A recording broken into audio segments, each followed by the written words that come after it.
எனக்கு தெரிஞ்சவங்க பார்த்தீங்கன்னா, ஒரு குழந்தைய வந்து ஹேண்டில் பண்ண முடியல. ரொம்ப கஷ்டமா இருக்கு. ரொம்ப ஆக்டிவா இருக்காங்க. அதனால நான் ரொம்ப டென்ஷன் ஆவுறேன் அப்டிலாம் ஃபீல் பண்ணாங்க. குழந்தைங்கன்னா அப்படிதாங்க இருப்பாங்க.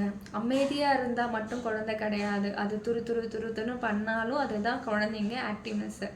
ஸோ அத நம்ம எப்படி ஹேண்டில் பண்ணணும்னா, நம்ப அதுக்கேத்த மாரி டைம் டேபிள் பண்ணிக்கணும். நம்பளும் குழந்தை முன்னாடியே ஃபோன் யூஸ் பண்றதோ, அதுக்கு டைம் ஸ்பெண்ட் பண்ணாதபோது தான் நம்மள வந்து டிஸ்டர்ப் பண்ணிக்கிட்டே இருப்பாங்க.